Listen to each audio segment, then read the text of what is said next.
વાત હવે સુરતની કરીએ, જ્યાં એક યુવતીએ ચોંકાવનારો ઘટસ્ફોટ કર્યો અને દાવો કર્યો છે કે સુરતમાં કપલ સ્વેપિંગનું મોટું કૌભાંડ ચાલી રહ્યું છે. કપલ સ્વેપિંગ મુદ્દે યુવતીએ ચોંકાવનારું નિવેદન આપ્યું છે.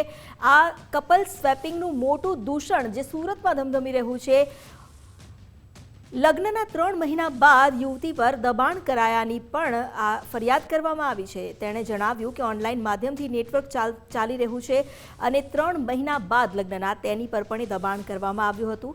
નાના મોટા ઘરના લોકો આ કુકર્મમાં સામેલ હોવાનો પણ યુવતીએ દાવો કર્યો છે. ઇનકાર કરતા પતિ સહિતના લોકોએ મારપીટ કરી હતી તેવી પણ તેણે વાત કરી છે. પીડિત યુવતીનો હાલ ડિસ્ટ્રિક્ટ કોર્ટમાં કેસ ચાલી રહ્યો છે. સુરતની અંદર એક મુદ્દો ચર્ચામાં આવ્યો છે કપલ સ્વેપિંગનો, એને લઈને આખા ગુજરાતમાં ચકચાર છે. એક તરફ સંસ્કાર અને આપણા સાહિત્યની જ્યારે વાતો થતી હોય ત્યારે આ પ્રકારના જે વાતો સામે આવે છે ખૂબ જ ગંભીર બાબત છે. આપણી સાથે રાજકોટથી જે એક મહિલા છે કે જેઓ પણ આમનો ભોગ બની ચૂક્યા છે ને લડાઈ પણ ઘણા સમયથી લડી રહ્યા છે. શું આખું બન્યું હતું, શું તમારી સાથે થયું હતું? મારું નામ શીતલ છે. મારા લગ્ન સુરત ખાતે અડાજણ થયા હતા. મારું લગ્ન જે છે એ 2022માં થયું હતું. મારા જે પતિ છે એ મને કપલ સ્વેપિંગમાં ઇન્વોલ્વ કરવા માંગતા હતા. લગ્નના 3 મહિના બાદ મને ખબર પડી. ફેસબુકના અકાઉન્ટ ઉપરથી એમણે મને બતાવ્યું હતું કે આવી રીતે હોય છે.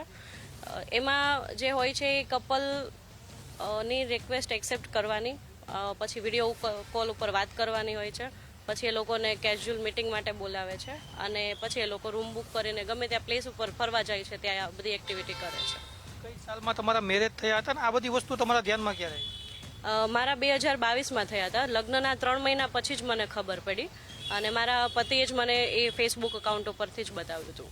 તમે આનો ભોગ બની ચૂક્યા છો એટલે તમને ખબર હશે. આમાં કદાચ કોઈ કપલમાંથી કોઈ એક વ્યક્તિ સ્ત્રી કે પુરુષ ના પાડે તો એમની સાથે કોઈ બળજબરી કરવામાં આવતી હતી. કઈ રીતનું આખું કલ્ચર ચાલુ હતું? બળજબરી તો ના કહેવાય, પણ ઇમોશનલી બ્લેકમેલ કરતા હોય છે કે એન્જોયમેન્ટ થશે, તું મારું જો, અધરવાઇઝ હું બીજે ક્યાંક બાર અફેર કરીશ તો એ તને સારું નહીં લાગે, એના લીધેથી આપણું લગ્ન જીવન પતશે, છૂટાછેડા થશે. એના એવી રીતે ઇમોશનલ બ્લેકમેલ કરીને વાતમાં ફોસલાવીને પત્નીને એ રીતે રેડી કરતા હોય છે.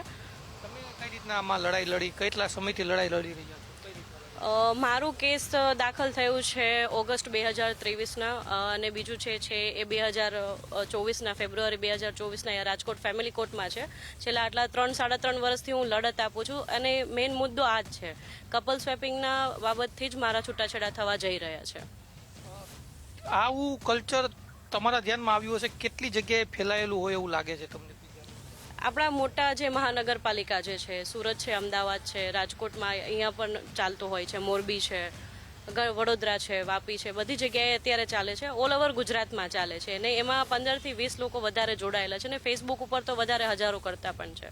તમે જેમ કીધું ઇમોશનલ બ્લેકમેલ કરવામાં આવતો હોય છે. ઘણી બધી એવી મહિલાઓ હશે કે જે આમાં ઇન્વોલ્વ થવા ન માગતી હોય તેમ છતાં ઇમોશનલી તેમને ટોર્ચર કરવામાં આવતા હશે ને ઇન્વોલ્વ થતા. આમને શું સંદેશો આપશો? મારું બસ એટલું કહેવું છે કે જો તમને આવી રીતે ઇમોશનલી બ્લેકમેલ કરે છે તો તમે બ્લેકમેલ ના થાવ. મોસ્ટ ઓફ ધી જે પતિ છે એ બધા ફાઇનાન્શિયલી કેપેબલ નથી હોતા, એટલે પૈસા માટે કરતા હોય છે. જે પેડ કપલ હોય છે, અમુક એવા કપલ હોય છે જે પૈસા આપીને પણ કરાવતા હોય છે. એટલે એ લોકો આવી રીતે પૈસાનું હોય છે, પૈસા જેમના પાસે નથી હોતા એ માટે, અને અમુક એન્જોયમેન્ટ માટે કરતા હોય છે.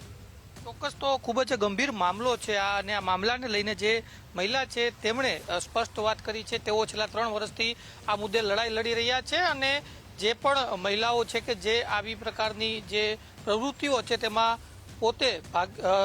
પોતે ઇન્વોલ્વમેન્ટ ન કરવા માંગતા હોય તો તેમને પણ તેમના દ્વારા સલાહ આપવામાં આવી છે.